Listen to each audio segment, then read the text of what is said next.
CPI, CPM అలాగే VCK వీరందరూ కూడా విజయ్ ప్రమాణ స్వీకారం కోసం సపోర్ట్ చేస్తున్నారు.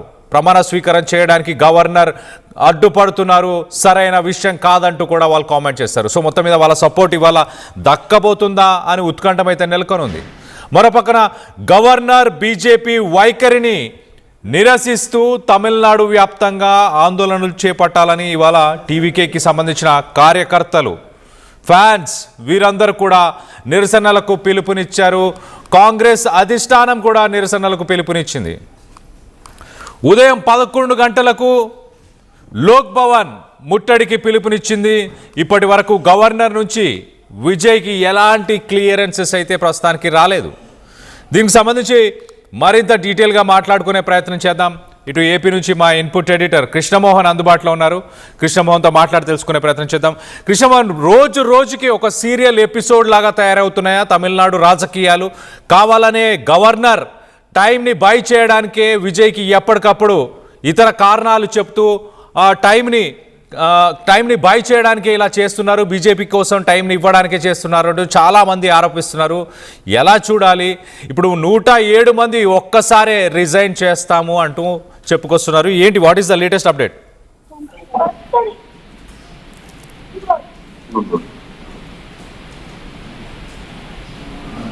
Hello Krishnamohan. Right, what is the latest update? ఇప్పుడు 107 మంది ఒకేసారి రిజైన్ చేస్తామంటూ చెప్పుకొస్తున్నారు, దాన్ని ఎలా చూడాలి? నిన్న నుంచి ఒక చర్చ అయితే తమిళనాడులో పెద్ద ఎత్తున జరుగుతోంది. కారణం రాష్ట్రం నుంచి అంటే అన్నా డిఎంకేలు విడివిడిగా ఈ సంస్థలు చేయాలనేది, తర్వాత ప్రభుత్వాన్ని ఏర్పాటు చేయడానికి కొన్ని ప్రయత్నాలు చేస్తున్నారు అనేది కొంత చర్చ అయితే జరుగుతుంది. అంటే ఎక్కడో డిఎంకేలు సమావేశాల్లో కలిసి పార్టీని ఏర్పాటు చేయాలని వ్యవహరిస్తున్నట్టుగా కొంత టీవీకి ఎమ్మెల్యేలంతా భావిస్తున్నారు. మరోవైపు ఇవాళ లెఫ్ట్ పార్టీలతో కూడా విజయ్ ప్రత్యక్షంగా చర్చలు చేయబోతున్నారు. గవర్నర్ బీజేపీ వైఖరికి నిరసనగా తమిళనాడులో రాష్ట్ర వ్యాప్తంగా ఈరోజు నిరసనలు కూడా పిలుపునిచ్చిన పరిస్థితి కూడా మనం చూసాం. కాంగ్రెస్ పిలుపునిచ్చింది. ఉదయం 11 గంటలకి లోక్ భవన్ ముట్టడికి కూడా పిలిపించిన పరిస్థితి మనం చూసాం. అయితే ఇటువంటి సిచ్యువేషన్స్ జరుగుతున్నప్పుడు ఇప్పుడు ప్రధానంగా జరుగుతున్న ఈ ఓవరాల్ మొత్తం మీద ఏదైతే టీవీకి ఎమ్మెల్యేలు రాజీనామా చేస్తే అంటే దానికి కూడా కారణం ఏంటంటే గవర్నర్ వ్యవహరిస్తున్న తీరు, గవర్నర్ టీవీకేని కాకుండా ఏఐడీఎంకేని కానీ లేకపోతే డిఎంకేని కానీ ప్రమాణ స్వీకారం చేయించడానికి సిద్ధపడుతున్నారు అనే ఒక చిన్న సమాచారం ఇక్కడ టీవీకే అనుమానం వ్యక్తం చేస్తుంది. ఈ నేపథ్యంలో ఇది కానీ జరిగితే మాత్రం ఖచ్చితంగా మూకుముడిగా 108 మంది ఎమ్మెల్యేలు ఒక్కసారిగా రాజీనామా చేయడానికి సిద్ధమవుతున్నట్టుగా కొంత చర్చ అవుతుంది. కానీ ఇది అటువంటి పరిస్థితి ఉండదేమో, బట్ కొంత స్పెక్యులేషన్స్ లాగా కనపడుతుంది. But there is a chance. But అదే టీవీకి కాకుండా మిగతా ఏ పార్టీ ఎమ్మెల్యేలతో ఆయన మీటింగ్ అని పెడితే మాత్రం ఖచ్చితంగా పార్టీకి మిగతా టీవీకి ఎమ్మెల్యేలందరూ కూడా ఒక్కసారిగా రాజీనామా చేసి తమిళనాడులో రాజకీయ సంక్షోభం చేయాలి అనేది ఒక ప్లాన్ ఆఫ్ యాక్షన్ ఉంది. కానీ ఈ రోజు లెఫ్ట్ తో కూడా టీవీకి కలవబోతుంది. తర్వాత ఇతర వీసీకే తో కూడా ఈ రోజు కలిసే అవకాశాలు ఉన్నాయని తెలుస్తుంది. ఈ రోజు క్లారిటీ వచ్చే అవకాశం అయితే ఉంది. Right Krishnamohan, thanks for the latest update. మొత్తం మీద ఎంకే స్టాలిన్ డిఎంకే అలాగే ఈ పళనిస్వామి ఏఐడిఎంకే ఈ 2 పార్టీలు కలిసి, ఈ 2 పార్టీలు బద్ధ శత్రువులు, దాదాపు 60 సంవత్సరాల పాటు భద్ర శత్రువులు. కానీ వీళ్ళెందుకు ఇప్పుడు ఒక్కసారిగా కలిసి ప్రభుత్వాన్ని ఫామ్ చేయాలి? విజయ్కి ప్రభుత్వం దక్కనీయకూడదు, విజయ్ని ఎట్టి పరిస్థితుల్లో చీఫ్ మినిస్టర్ అవ్వనీయకూడదు అంటూ ఒక ఇంటర్నల్గా డెసిషన్ తీసుకునే ప్రయత్నం చేస్తున్నారంట. డిఎంకే పార్టీలో యువ నాయకులు, ఉదయనిధి స్టాలిన్ లీడ్ చేస్తున్న యువ నాయకులంతా, ఒక సెట్ ఆఫ్ ఎమ్మెల్యేస్ అంతా కూడా చాలా క్లియర్గా గతంలో ఎంజీఆర్ పవర్లోకి వచ్చినప్పుడు ఎంజీఆర్ బతికున్నన్ని రోజులు డిఎంకే పవర్లోకి రానివ్వలేదు. అలాంటి పరిస్థితులే విజయ్ చీఫ్ మినిస్టర్ అయితే కనుక ఖచ్చితంగా అలాంటి పరిస్థితులే డిఎంకే పార్టీ ఎదుర్కోవాల్సి వస్తుంది అంటూ ఉదయనిధి స్టాలిన్తో పాటు ఉన్న యువ నాయకులు, యువ ఎమ్మెల్యేలు వీళ్ళందరూ కూడా చెప్పుకొస్తున్నారు. దీనికి స్టాలిన్ ఏమాత్రం ససెమిరా దీనికి ఆయన సై అని అనలేదు, ఆయన ఒప్పుకోలేదు. కానీ ఇంటర్నల్గా టాక్స్ అయితే ఏమున్నాయంటే ఖచ్చితంగా ఇటు పళనిస్వామితో కలిసి డిఎంకేతో కలిసి ఒక పార్టీని ఫామ్ చేయాలి, ఒక గవర్నమెంట్ని ఫామ్ చేయాలి అని చెప్పేసి ప్రయత్నం అయితే జరుగుతుంది అంటూ ఇంటర్నల్గా డిస్కషన్స్ అయితే జరిగాయి. సో దీనికి సంబంధించి ఇప్పుడు టీవీకే రెస్పాండ్ అవుతూ ఒకవేళ ఈ రెండు పార్టీస్ కనుక గవర్నమెంట్ ఫామ్ చేసే ప్రయత్నం చేస్తే ఖచ్చితంగా 107 మంది ఎమ్మెల్యేలు ఎవరైతే ఉన్నామో మేమందరం కూడా రిజైన్ చేస్తాము అంటూ టీవీకేకి సంబంధించిన వర్గాలు చెప్పుకొస్తున్నాయి.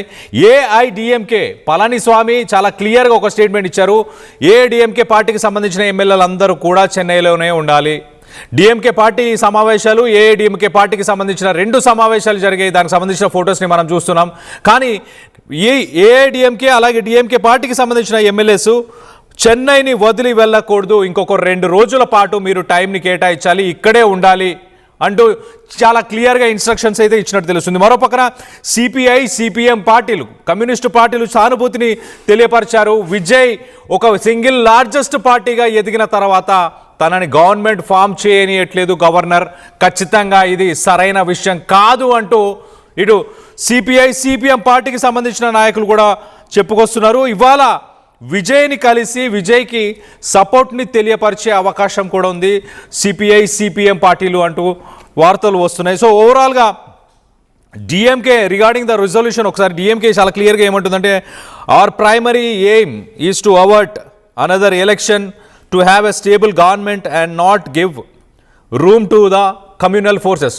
సో ఇంకొక ఎలక్షన్ రాకూడదు, మేము టీవీకేకి సపోర్ట్ చేస్తున్నాము గవర్నమెంట్ ఫామ్ చేయడానికి. గవర్నర్ తీసుకున్న ఈ డెసిషన్, గవర్నర్ ఏదైతే టైం బై చేయడానికి ప్రయత్నం చేస్తున్నారో బీజేపీ కోసమే చేస్తున్నారు అంటూ వాదనలు అయితే వస్తున్నాయి. ఖచ్చితంగా వాటికి ఎగనెస్ట్గానే మేమున్నాము. అపోజిషన్లో ప్రజల తీర్పుని మేము ఖచ్చితంగా రెస్పెక్ట్ చేస్తాము. ఆ ప్రజల తీర్పు ప్రకారమే మేము అపోజిషన్లో ఉంటామంటూ డిఎంకే అధినేత స్టాలిన్ చెప్పుకొచ్చారు. సో మొత్తం మీద దీనికి సంబంధించి మరింత డీటెయిల్గా మాట్లాడుకునే ప్రయత్నం చేద్దాం. ఇటు ఏపీ నుంచి మా ఇన్పుట్ ఎడిటర్ కృష్ణమోహన్ అందుబాటులో ఉన్నారు. కృష్ణమోహన్తో మాట్లాడి తెలుసుకునే ప్రయత్నం చేద్దాం. కృష్ణమోహన్, ఒక పక్కన పబ్లిక్గానే స్టేట్మెంట్స్ ఇస్తున్నారు సిపిఐ, సిపిఎం కావచ్చు, స్టాలిన్ కానీ వీళ్ళందరూ కూడా గవర్నర్ డెసిషన్ సరైనది కాదు అంటూ స్టేట్మెంట్స్ ఇస్తున్నారు. కానీ ఇంటర్నల్గా కూడా ఒక గూడుగుటానికి ఖచ్చితంగా జరిగే అవకాశం ఉందా? ఇటు డిఎంకే, ఏఐడిఎంకే బద్ధ శత్రువులు ఉదయనిధి స్టాలిన్కి సంబంధించిన కొంతమంది వర్గానికి సంబంధించిన యువ ఎమ్మెల్యేలు మాత్రం ఎంజీఆర్ పాలించినన్ని రోజులు, ఆయన బతుకున్నన్ని రోజులు డిఎంకే పవర్లోకి రాలేని సిట్యువేషన్, అలాంటి సిట్యువేషన్ విజయ్ సీఎం అవుతే ఎదుర్కొనే అవకాశం ఉంది అంటూ మాట్లాడుకొచ్చారంట. దీనికి సంబంధించి ఏంటి అప్డేట్ ఏమైనా ఉందా? ఒకసారిగా కళ్యాణ్, తమిళనాడు రాజకీయాల్లో ఇప్పుడు ఏ సమయంలో ఏం జరుగుతుందో అర్థం కాని పరిస్థితి. ఈ రోజు తమిళనాడు గవర్నర్ వ్యవహార శైలి మీద ఓవరాల్ గా ఎక్కడికక్కడ నిరసనలకు కూడా కాంగ్రెస్ పిలుపునిచ్చిన పరిస్థితి మనం చూసాం. మరోవైపు డిఎంకే కూడా క్లియర్ గా నిన్న ఒక స్టేట్మెంట్ ఇచ్చిన పరిస్థితి. అయితే ప్రజలు ఇచ్చిన తీర్పు ఏదైతే ఉందో దాన్ని కొనసాగించాలి, దానికి మేము పూర్తిగా మద్దతు ఇస్తాం. టీవీకే పార్టీకి కూడా 6 నెలల సమయం మేము ఇస్తామని చెప్పి స్టాలిన్ చెప్తున్న పరిస్థితిని మనం చూసాం. దాన్ని మర్చిపోకూడదు. మరోవైపు వాళ్ళ కూటమిలో ఉన్న విసికే కావచ్చు, లేకపోతే లెఫ్ట్ పార్టీలు నిన్న ఇదే స్టాలిన్ తో కలిసి మాట్లాడినప్పుడు ఒకవేళ మేము మద్దతు ఇవ్వాల్సి వస్తే అంటే అది మీ నిర్ణయానికి వదిలేస్తున్నాం, దాంట్లో మాకు ఎటువంటి కంపల్సరీ లేదు, మేము ఎక్కడ ఒత్తిడి మీ మీద పెట్టేది లేదు అని చెప్పిన పరిస్థితిని మర్చిపోకూడదు. అంటే ఒక బోల్డ్ డెసిషన్ ని స్టాలిన్, ఒక మెచ్యూర్ డెసిషన్ ని స్టాలిన్ తీసుకున్నట్టుగా మనకి అర్థమవుతుంది. అట్ ద సేమ్ టైం అక్కడ ఉన్న ఇతర పార్టీలు, సీనియర్ రాజకీయవేత్తలు, కమల్ హాసన్ లాంటి వ్యక్తులు, ఒక రాజ్యసభ సభ్యులు, వీళ్ళందరూ కూడా ఒకటే చెప్తున్నారు, గవర్నర్ వ్యవహరిస్తున్న తీరు చాలా దుర్మార్గమైన చర్య అని చెప్పి వాళ్ళు మాట్లాడుతున్నారు. ఇది కరెక్ట్ కాదు. ఏదైనా బలం నిరూపించుకోవాలి అనుకున్నప్పుడు, లేదు 118 మ్యాజిక్ ఫిగర్ ఉందా లేదా అనేది తేల్చాల్సింది గవర్నర్ ఇంట్లో కాదు, అది అసెంబ్లీ ఫ్లోర్ మీద అనేది చాలా క్లియర్ గా చెప్తున్న పరిస్థితి. అయితే ఈరోజు గవర్నర్ వైఖరికి నిరసిస్తూ కాంగ్రెస్ ఇచ్చిన పిలుపుకి, అంటే 11 గంటలకి లోక్ భవన్ ముట్టడికి పిలుపుచ్చింది. సో ఇటువంటి ఇష్యూస్ జరుగుతున్నప్పుడు దానికి టీవీకి మద్దతు ఉందా, దీనికి టీవీకి కూడా ఈ నిరసనలో పాల్గొంటుందా, లేదా అక్కడ అన్ని రాజకీయ పార్టీలు కలిసి ఈ వ్యవహారాన్ని నడుస్తున్నాయా లేదా అనేది తెలియదు సందర్భం. కానీ ఇప్పుడు మరొక డెసిషన్ టీవీలో ఒక చర్చ జరుగుతుంది, ఒక కొత్త ప్లాన్ జరుగుతుంది. వేరువేరుగా డిఎంకే ఏఐడిఎంకే పార్టీలు సమావేశాలు నిర్వహించి లేదు వాళ్ళతో గవర్నర్ కానీ కలిసే ప్రయత్నం కానీ చేస్తే మాత్రం ఖచ్చితంగా మేము 107 మంది, అంటే 108, బట్ 2 సీట్లలో ఆయన ఉన్నారు కాబట్టి 107 మంది ఒక్కసారిగా రిజైన్ చేయాల్సిన పరిస్థితి ఉంటుంది. వాళ్ళు రిజైన్ చేయడానికి కూడా మేము వెనుకాడడం అనేది కొంత చర్చ టీవీలో జరుగుతుంది. బహుశా అది జరగకపోవచ్చు, అంత ఛాన్స్ రావచ్చు, కానీ ఒక చర్చ అయితే పెద్ద ఎత్తున చివరికి గవర్నర్ చేస్తున్న పనికి నిరసనగా వీళ్ళు 107 మంది ఎమ్మెల్యేలు ఒక్కసారిగా రాజీనామా చేస్తే ఒక రాజకీయ సంక్షోభం దేశంలో ఎక్కడా జరిగిన ఒక సంక్షోభం ఇక్కడ జరిగినట్టు అవుతుంది అనేది ఆయన చూస్తున్న పరిస్థితి. అంటే అత్యధిక మెజారిటీ వచ్చి మెజారిటీని ప్రూవ్ చేసుకోలేకపోతే అది వేరే లెక్క. ప్రూవ్ చేసుకుంటామని మేము 2 సార్లు వచ్చిన తర్వాత కూడా గవర్నర్ దానికి అనుమతి ఇవ్వకపోవడం, పూర్తి మెజార్టీని తీసుకునే నా దగ్గరికి రండి అని చెప్పి గవర్నర్ చెప్పడం అనేది ఇప్పుడు దాకా చాలా రేరుగా జరిగే సందర్భం. మిగతా రాష్ట్రాల్లో అటువంటి పరిస్థితులు ఎక్కడ జరగల, ఒక తమిళనాడులోనే రాజేంద్రన్ మాత్రమే చేస్తున్నారు అనేది చాలా క్లియర్గా అర్థమవుతుంది. కానీ ఇక్కడ ఈ వ్యవహారంలో కొంత తమిళనాడు గవర్నర్ వ్యవహరిస్తున్న తీరు మీద మొత్తం తమిళనాడే కావచ్చు, బయట నుంచి కూడా ఆ సిపిఐ లెఫ్ట్ పార్టీలు వ్యతిరేకిస్తున్నాయి, తర్వాత కాంగ్రెస్ వ్యతిరేకిస్తుంది, తర్వాత at the same time DMK కూడా కొంత వ్యతిరేకించిన పరిస్థితిని మనం చూస్తున్నాం. ఇటువంటి సందర్భాల్లో మళ్ళీ గవర్నర్ని ఏంటి, గవర్నర్ రోల్ ఏంటి అనేది ఒక చర్చ అయితే, ఇప్పుడు ఏఐడిఎంకేలో ఉన్న చీలిక వర్గం ఏదైతే ఉందో, చీలిక వర్గంలో ఉన్న 14 మంది ఎమ్మెల్యేల లేక షణ్ముగం నేతృత్వంలో ఉన్న ఈ 14 మంది ఎమ్మెల్యేల పరిస్థితి ఏంటి, వాళ్ళని టీవీకే ఎందుకు ఆహ్వానించడం లేదు అంటే టీవీకే ఒకటి భావిస్తోంది, డిఎంకేలో కానీ లేకపోతే ఏఐడిఎంకేలో ఉన్న వ్యక్తులు ఎవరిని టీవీకితో కలుపుకోకూడదు అనే ఒక ఆలోచనలో విజయ్ ఉన్నట్టుగా తెలుస్తుంది. లేకపోతే ఒక వర్గమే చీలి దాదాపుగా 14 మంది ఎమ్మెల్యేలు ఒక్కసారిగా బయట ఉన్నప్పుడు వాళ్ళని కలుపుకోపోవడానికి టీవీకి ఎందుకు ప్రయత్నించట్లేదు, దానికి ఎందుకు వాళ్ళని ఇంకా ఒక రిసార్ట్ లోనే ఈ షణ్ముఖం ఉంచుతున్నారు, లేదు నిజంగానే అతను ఏమన్నా ఒక పెద్ద స్థాయిలో డిమాండ్లు పెడుతున్నాడా, నాకు ఒక 4 మంత్రి పదవులు కావాలనో లేకపోతే ఇంకోటి కావాలనో అటువంటి సిచ్యువేషన్ కనపడుతోందా. బట్ ఓవరాల్ గా ఈ ఎపిసోడ్ లో మాత్రం కొంత ఆసక్తికరంగానే ఉంది. తమిళనాడు రాజకీయాలు, తమిళనాడు ఆహారం మీద కొంత సీరియస్ ఇంపాక్ట్ కనపడుతోంది. సో ఇటువంటి సిచ్యువేషన్ కనపడుతుంది. యాజ్ ఎ సీనియర్ జర్నలిస్ట్ మీరు దాదాపు 30 ఏళ్లకు పైగా మీడియాలో ఉన్నారు, తమిళనాడు రాజకీయాలు ఇతర రాష్ట్ర రాజకీయాలు చూస్తూనే వచ్చారు. ఇప్పుడున్న పరిణామాల ప్రకారం అంటే విజయ్ పవర్ షేరింగ్ చేసుకోవద్దన్న ఉద్దేశంతోనే ఇటు టీవీకే నుంచి కానీ మిగతా వ్యక్తులను కానీ పిలవట్లేదా? అసలు ఈ సినారియో మొత్తాన్ని ఎలా చూడాలి ఒకసారి మీ ఎక్స్పీరియన్స్తో మీరేమంటారు? కళ్యాణ్, దీంట్లో ఒక చిన్న లాజిక్ ఉంది కళ్యాణ్. ఎందుకంటే విజయ్ పార్టీ పెట్టే సమయానికి దాదాపుగా 60 సంవత్సరాలుగా ఈ ద్రవిడ పార్టీలు 2, ఒకటి అన్నా డిఎంకే, రెండవది డిఎంకే, ఈ 2 పార్టీలు మాత్రమే తమిళనాడుని గడిచిన 60 సంవత్సరాలుగా పాలిస్తూ వస్తున్న పరిస్థితిని మనం మర్చిపోకూడదు. అంటే ఒకసారి డిఎంకేకి ఇస్తారు, మరోసారి అన్నా డిఎంకేకి ఇస్తారు, ఇంకోసారి అన్నా డిఎంకే ఇస్తారు, మరోసారి డిఎంకేకి ఇస్తారు. వీళ్ళు చెబితే మిగతా వాళ్ళు ఎప్పుడు కూడా రాజకీయ దీంట్లోకి అధికారంలోకి రాలేని పరిస్థితి మనం చూసాం. అంటే దానికి వ్యతిరేకంగానే టీవీకే తన పార్టీని స్థాపించింది. అంటే విజయ్ చాలాసార్లు కూడా మీటింగ్ సభల్లో ఒక మాట చెప్పేవాడు, అది తమిళ్లోనే చెప్పేవాడు, నీయా నాయా, అంటే నువ్వా నేనా, ನಮ್ಮ రెండుకి వల్లనే వరణం ఇల్లానా వేరే పార్టీకి వరం కూడదు అని వీళ్ళిద్దరి మధ్య ఒక అండర్స్టాండింగ్ తో ఇన్నిసార్లు రాజకీయాలు చేశారు. అన్నా డిఎంకే వర్సెస్ డిఎంకే, రెండు నువ్వన్నారా నేనన్నారా, అంతేగాని మూడో వ్యక్తి రావడానికి లేదు, మూడో వ్యక్తి ఈ రాష్ట్రంలో నిలబడడానికి లేదు. నువ్వేం చేసినా అవినీతి చేసినా నేను పట్టించుకోను, నేనేం అవినీతి చేసినా నువ్వు పట్టించుకోవద్దు అనేది వీళ్ళు క్లియర్ గా చేస్తున్న 8 సంవత్సరాల రాజకీయం అనే ఒక చిన్న నినాదంతోనే ఆయన క్లియర్ గా రాజకీయాల్లోకి వచ్చారు. అంటే ఈ అవినీతి రెండు పార్టీలు అవినీతులు చేసేవి, రెండు పార్టీలు అవినీతి జరిగేది. ఒకరు అవినీతిలో ఒక పార్టీ అవినీతి చేస్తే ఇంకో పార్టీ దానికి సంబంధించి ఎప్పుడైనా సరే గవర్నమెంట్ మారిన తర్వాత అసలు దీంట్లో ఇంత అవినీతి జరిగింది లేకపోతే దీంట్లో ఇంత అవినీతి జరిగింది అనే సందర్భంలో ఇక్కడ ఛాన్స్ రాలా. ఎవరి పార్టీకి వాళ్ళు తినేవాళ్ళు, ఎవరి పార్టీకి వాళ్ళు సైలెంట్ గా అధికారంకి వచ్చిన తర్వాత వాళ్ళ పని వాళ్ళు చేసుకునే వాళ్ళు, వీళ్ళ పని వీళ్ళు చేసుకున్నారు. అటువంటి సిచ్యువేషన్ ఉంది అనేది విజయ్ చాలా గట్టిగా మాట్లాడుతున్నారు. అందుకే విజయ్ పర్టికులర్ గా ఈ విషయంలో చాలా స్ట్రాంగ్ గా ఉన్నారు. ఆయన కూడా కొంత మొండి పట్టుదలతో ఉన్నారు. దీనికి కూడా కారణం ఏంటంటే ఈ రెండు పార్టీలతో మళ్ళీ నన్ను కలుపుకుంటే నేను కూడా వాళ్ళకి తేడా ఉండదు కదా, ఈ రెండు పార్టీ వ్యవహారాల శైలిలో నాకు వీళ్ళకి ఇంకా తేడా ఏంటి అనే ఒక చిన్న క్వశ్చన్ మార్క్ తో ఆయన ఉన్నట్టుగా చాలా మంది చెప్తారు. అందుకనే ఇంత లేట్ అవుతుంది. లేకపోతే ఏఐడిఎంకేలో ఒక వర్గం పూర్తిగా ఆయనకి మద్దతు ఇవ్వడానికి రెడీగా ఉంది. ఆయన దాదాపుగా ఒక 14-15 మంది ఎమ్మెల్యేలు బయటకు వచ్చి వాళ్ళందరూ కూడా క్యాంపులో ఉన్నారు. వాళ్ళకి మద్దతు ఇవ్వడానికి వాళ్ళు సిద్ధంగా ఉన్నారు టీవీకేకి. కానీ ఎందుకు టీవీకే అధినేత విజయ్ ఈ వ్యవహారంలో ఆయన వాళ్ళ మద్దతు తీసుకోవడంలో కొంత ఇష్టం చూపించట్లా. ఇక నాకు అవసరం లేదు, వాళ్ళ మద్దతుతో మనం ప్రభుత్వం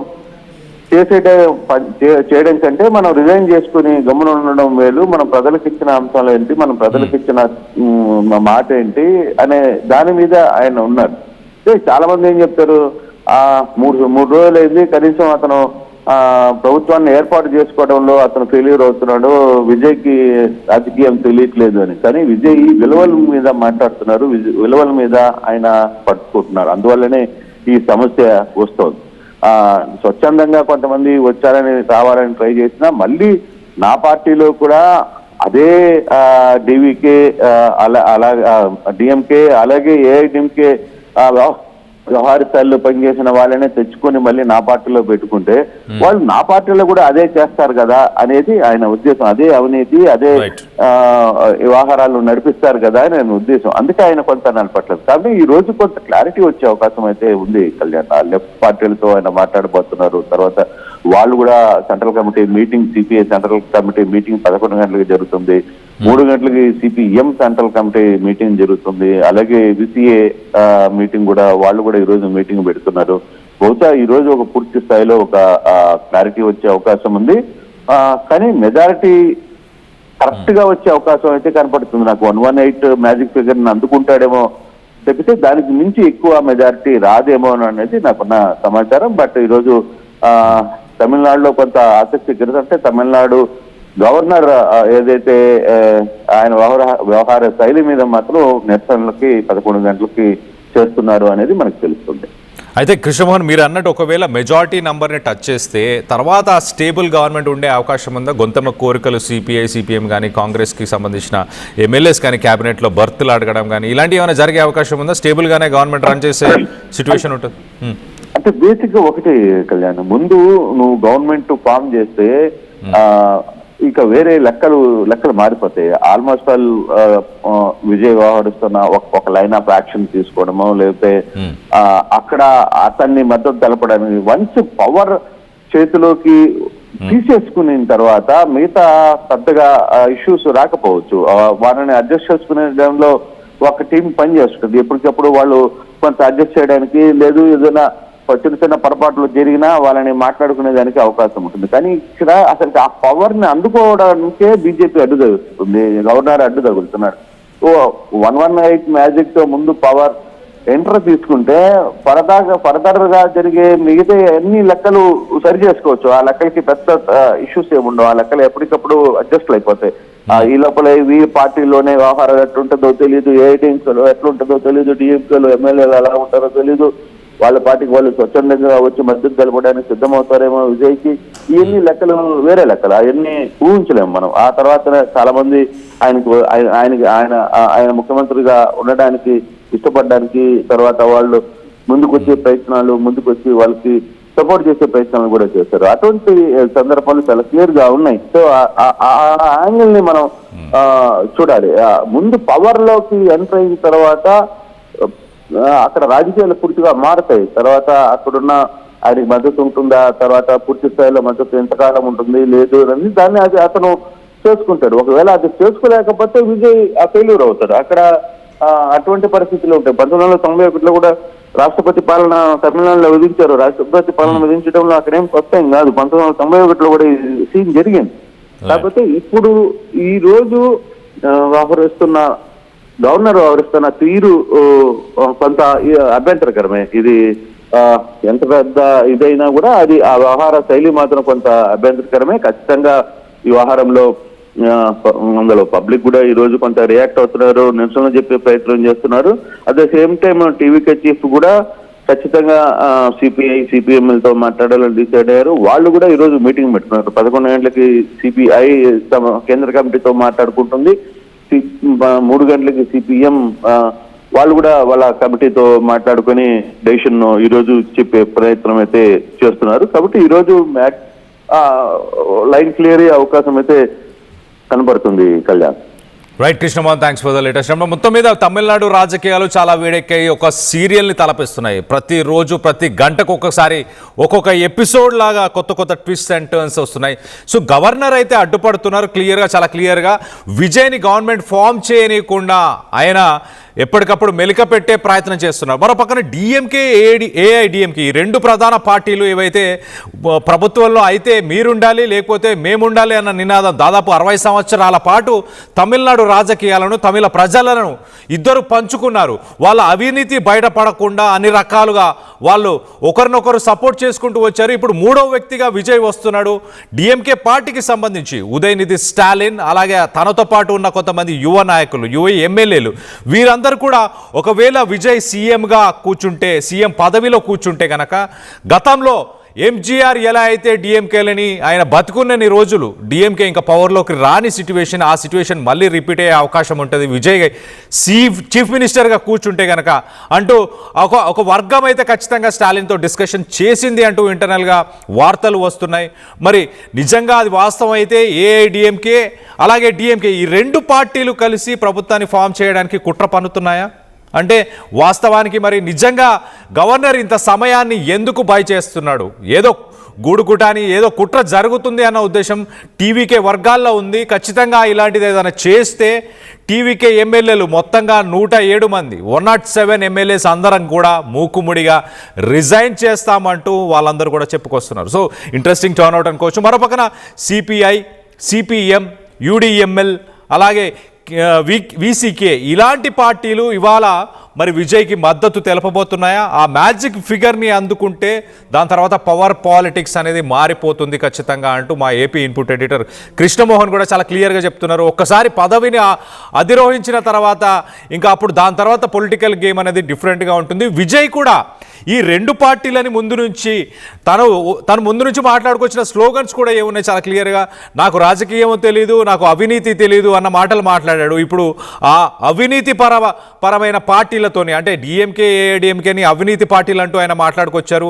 అదే ఎజెండా 8 స్పీచెస్ ఇచ్చాడు. రాష్ట్రం మొత్తంగా 8 స్పీచ్లు, 18 రోడ్ షోలు చేశారు విజయ్. ఆ 8 స్పీచ్ల్లో కూడా డిఎంకే నా పొలిటికల్ ఎనిమి, రాజకీయ పరంగా నాకు డిఎంకే ఎనిమి, అలాగే ఐడియాలజికల్ ఎనిమి ఆర్ఎస్ఎస్ అంటూ కూడా ఆయన మాట్లాడారు. ఇప్పుడు వాళ్ళతోనే అంటే ఏఐడిఎంకే, డిఎంకే ఇలాంటి ప్రధాన పార్టీలతో ముందుకెళ్లే ఇంట్రెస్ట్ అతనికి లేనట్టు చాలా క్లియర్గా ఉంది. అతని సిద్ధాంతాలు, అతను ప్రజలకిచ్చిన వాగ్దానాలు వీటన్నిటిని నిలబెట్టుకోవాలి అంటే ఈ ప్రధాన పార్టీకి సంబంధించిన నాయకులను కలుపుకొని వెళ్తే అది సాధ్యమయ్యే అవకాశం ఉండదు. వాళ్ళు మళ్ళీ అవినీతి చేసే అవకాశం ఉంటుంది, మళ్ళీ ప్రజల్లో నా పార్టీకి చెడ్డ పేరు తెచ్చే అవకాశం ఉంటుంది అన్న ఉద్దేశంతోనే విజయ్ తనకి ఎక్స్పీరియన్స్ లేదని నిన్నటిదాకా వచ్చిన నినాదాలను కొట్టిపారేయడానికి ఇదొక వాస్తవం అనుకోవచ్చు. తను ఒక ఎథిక్స్ని, ఒక ప్రిన్సిపల్స్ని ఫాలో చేస్తూ ప్రజలకి సేవ చేయాలన్న ఉద్దేశం ఉంది కాబట్టి కొంత టైం బై చేసినా కూడా చిన్న పార్టీల నుంచి ఇతర పార్టీల నుంచి తన మ్యాజిక్ ఫిగర్కి కావాల్సిన ఆ నంబర్స్ని పోగు చేసుకుందామన్న ఉద్దేశంతోనే ప్రస్తుతానికి ఆయన పనిచేస్తున్నట్టు తెలుస్తుంది. మొత్తం మీద సిరీస్ ఆఫ్ ఈవెంట్స్ అంతా మనం ఒకసారి చూస్తే కనుక ఫస్ట్ నుంచి ఇప్పటిదాకా ఒకసారి సిరీస్ ఆఫ్ ఈవెంట్స్ కూడా చెప్పే ప్రయత్నం చేస్తా. ఆర్టీవీలో ఎప్పటికప్పుడు ఎక్స్క్లూజివ్గా తమిళనాడు రాజకీయాల్లో ఎలాంటి పరిణామాలు చోటు చేసుకుంటున్నాయంటూ మీకు ఎప్పటికప్పుడు లేటెస్ట్ అప్డేట్ ఇస్తూనే వస్తూనే ఉన్నాం. కానీ దీనికి సంబంధించి ఆర్టీవీ వ్యూవర్స్ అందరూ కూడా మీ అభిప్రాయాలని వందల కొద్ది వేల కొద్ది కామెంట్ల రూపంలో అలాగే మా ఆర్టీవీ పోల్లో కూడా పాల్గొని మీ అభిప్రాయాలను కూడా ఎప్పటికప్పుడు మాకు తెలియపరిచే ప్రయత్నం చేస్తున్నారు. రానున్న బులెటిన్స్లో కూడా రానున్న స్టోరీస్లో కూడా ఖచ్చితంగా బ్రేకింగ్స్లో కూడా మీ అందరి అభిప్రాయాలను సేకరించే ప్రయత్నం చేస్తా. ఖచ్చితంగా మనందరం కలిసి ఒక డిబేట్ కూడా చేసే ప్రయత్నం చేద్దాం. ఎందుకు జరుగుతుంది ఈ పరిణామాలన్నీ, ఒకవేళ విజయ్ని అడ్డుకోవడానికి ఏ శక్తులు వెనకాల ఉన్నాయి అనేది కూడా డిస్కస్ చేసే ప్రయత్నం చేస్తాం. ఓవరాల్గా సిచ్యువేషన్ ఒక్కసారి ఫస్ట్ నుంచి సిరీస్ ఆఫ్ ఈవెంట్స్ చూస్తే విజయ్ ఎలక్షన్ రిజల్ట్ రోజు 108 సీట్లని ఆయన సాధించారు. 2 చోట్ల పెరంబూర్ అలాగే తిరుచి ఈస్ట్ ఈ 2 ప్లేసెస్ నుంచి కూడా విజయ్ ఆయన గెలవడం ఫుల్ మెజారిటీతో గెలవడం జరిగింది. మరోపక్కన స్టాలిన్ ఇలాంటి వ్యక్తులకు సంబంధించిన కాన్స్టిట్యున్సీస్ని కూడా విజయ్ పార్టీకి సంబంధించిన క్యాండిడేట్స్ కొల్లగొట్టారు. దాని తర్వాత సింగిల్ లార్జెస్ట్ పార్టీగా ఉన్న విజయ్ ఖచ్చితంగా గవర్నమెంట్ని ఫామ్ చేస్తున్నారు. May 6th గవర్నర్ని కలుస్తారు. May 7th రోజు ఆయన ప్రమాణ స్వీకారం చెన్నైలోని నెహ్రూ స్టేడియంలో జరుగుతుంది అని చెప్పేసి డిక్లేర్ చేసేసారు. ఒక సెన్సేషనల్ న్యూస్ నేషనల్ వైడ్ దేశం మొత్తంగా దీనిపైన చర్చించారు. అసలు విజయ్ ఎలా సాధించాడు? 8 స్పీచ్లు మాత్రమే, 8 సభల్లో స్పీచ్లు మాత్రమే ఇచ్చాడు. ఏ మీడియాతోని మాట్లాడలేదు, ఎవరికి ఇంటర్వ్యూస్ ఇవ్వలేదు, 18 రోడ్ షోలు చేశాడు. దీంతోనే ఒక సింగిల్ లార్జెస్ట్ పార్టీగా ఎలా ఎదిగాడు అంటూ దాని మీద చర్చలు జరిగాయి, అనాలిసిస్ వీడియోస్ వచ్చాయి. సో ఇదంతా జరిగిన తర్వాత నెక్స్ట్ గవర్నర్ ఇమీడియట్గా లేదు, మీ దగ్గర మెజారిటీ లేదు, ఆ మెజారిటీని మీరు ఆ ఎమ్మెల్యేస్కి సంబంధించిన ఆ సపోర్ట్ని ఆ సిగ్నేచర్స్ని తీసుకొని వచ్చి నాకు ఇవ్వండి, అప్పుడు మీరు గవర్నమెంట్ ఫామ్ చేసుకోవడానికి నేను అనుమతిస్తాను. ఒక్కసారి మొదటగా చెక్ పాయింట్ని పెట్టారు. దాని తర్వాత ఇమీడియట్గా ఏఐడిఎంకే పార్టీకి సంబంధించిన ఎక్స్ మినిస్టర్ షణ్ముగం ఆయన రిసార్ట్ రాజకీయాలకు తెరలేపారు. పాండిచేరిలోని ఒక రిసార్ట్లో 27 మంది ఎమ్మెల్యేలను తీసుకొని వెళ్ళి అక్కడ కూర్చొని టీవీకేకి సపోర్ట్ చేయాలన్న ఉద్దేశాన్ని పళనిస్వామికి డైరెక్ట్గా చెప్పే ప్రయత్నం చేశారు. మరోపక్కన డిఎంకే స్టాలిన్ మాత్రం చాలా క్లియర్గా ప్రజల తీర్పుని యాక్సెప్ట్ చేస్తున్నాను, అపోజిషన్లో ఉంటాను, ఖచ్చితంగా విజయ్ గవర్నమెంట్ని ఫామ్ చేయడానికి అన్ని రకాలుగా గవర్నరు సహకరించాలి, ఇది తమిళ ప్రజల మనోభావాలను దెబ్బతీస్తున్నారు, వాళ్ళ తీర్పుకి వ్యతిరేకంగా ఇది రాజ్యాంగబద్ధమైన విషయం కాదంటూ కూడా స్టేట్మెంట్ ఇచ్చారు. మరోపక్కన ప్రకాష్ రాజ్ లాంటి వ్యక్తులు, కమల్ హాసన్ లాంటి వ్యక్తులు వీళ్ళందరూ కూడా రాజకీయాలకు అతీతంగా ఖచ్చితంగా ఇటు విజయ్కి ప్రమాణ స్వీకారం చేసుకునే అవకాశం ఇవ్వాలి అని చెప్పేసి ఎంతమందో మాట్లాడారు. బీజేపీ వైస్ ప్రెసిడెంట్ ఖుష్బూ కూడా ఇదే స్టేట్మెంట్ ఇచ్చింది, ఖచ్చితంగా విజయ్కి నేను సపోర్ట్ చేస్తాను, విజయ్ ప్రమాణ స్వీకారం చేసుకోవడానికి గవర్నర్ అన్ని రకాలుగా సహకరించాలంటూ కూడా మాట్లాడారు. ఇంతమంది మాట్లాడినా కూడా గవర్నర్ మాత్రం తన స్టాండ్ని వెనకకి తీసుకోవట్లేదు. 118 మందికి సంబంధించిన ఆ సపోర్ట్ని వాళ్ళందరినీ ప్రూవ్ చేసుకోవాలి రాజ్భవన్లోనే. ఇప్పుడు సాధారణంగా ఓత్ సెరమనీ జరిగిన తర్వాత అంటే ప్రమాణ స్వీకారం చేసి ఓ 14 రోజుల సమయం కూడా ముందుగానే అడిగాడు విజయ్. May 6th గవర్నర్ని కలిసినప్పుడు ఫస్ట్ టైం కలిసినప్పుడు 14 days టైం ఇవ్వండి, నా స్ట్రెంత్ని నేను ఖచ్చితంగా నా మెజారిటీని నా స్ట్రెంత్ని నేను ఎగ్జిబిట్ చేసుకుంటాను, నేను ఫ్లోర్ టెస్ట్కి వెళ్తాను అంటూ ఆయన సమయం అడిగినా కూడా ఆప్షన్ ఇవ్వట్లేదు. గతంలో కర్ణాటకలో మనం చూస్తే 80 సీట్లు వచ్చినా అక్కడ గవర్నమెంట్ ఫామ్ చేయడానికి మరి అక్కడ గవర్నరు సహకరించారు బీజేపీకి, మరి ఇక్కడ సహకరించట్లేదు అంటూ అందరూ క్వశ్చన్ చేస్తున్నారు. విజయ్ మాత్రం తన శాంక్టిటీ, తన పార్టీకి ఉన్న శాంక్టిటీ ఏదైతే ఉందో ఖచ్చితంగా ప్రజలకి ఒక కరప్షన్ లేని ప్రభుత్వాన్ని ఇస్తాను, ఒక మంచి ప్రజాపాలనను ప్రజా సేవను చేస్తాను అన్న ఉద్దేశం ఏదైతే ఉందో దాన్ని నిలబెట్టుకునే ప్రయత్నమే ఇదంతా ఫైట్. లేదంటే టీవీకేకి సంబంధించి ఇటు ఏఐడిఎంకేకి సంబంధించిన షణ్ముగంతో కలిసి ముందుకెళ్లే అవకాశం ఉంది. అలాగే టీవీకే పార్టీ నుంచి కూడా మద్దతు తెలిపే వ్యక్తులు కూడా ఉన్నట్టు తెలుస్తుంది. కూటమికి సంబంధించిన పార్టీలు వాళ్ళందరూ కూడా మద్దతు తెలిపే అవకాశం ఉంది. అయినా కూడా వాళ్ళందరినీ కలుపుకు వెళ్ళే అవసరం లేకుండా ప్రభుత్వాన్ని ఫామ్ చేసి ప్రజలకి ఏదైతే మాట ఇచ్చానో ఆ మాటని నిలబెట్టుకోవాలన్న ఉద్దేశాన్ని విజయ్ కాపాడుకునే ప్రయత్నం చేస్తున్నాడు, చాలా క్లియర్గా తెలుస్తుంది. దీనికి సంబంధించి మీరేమనుకుంటున్నారు?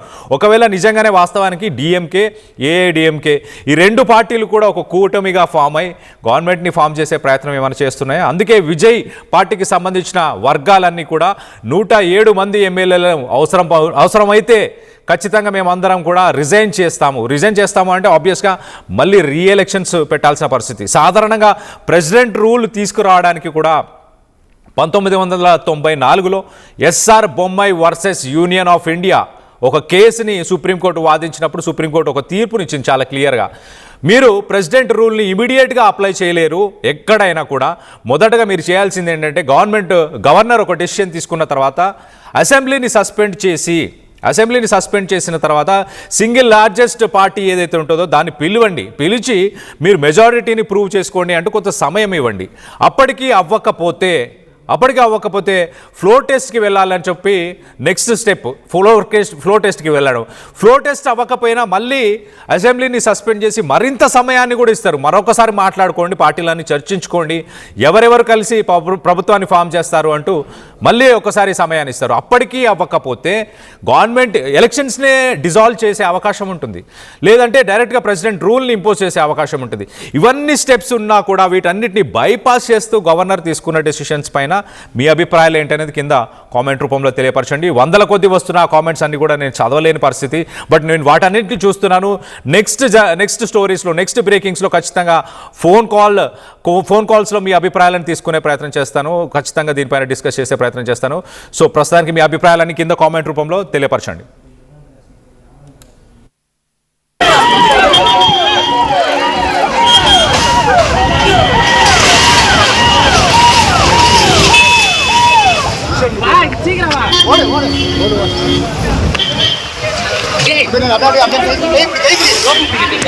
Inside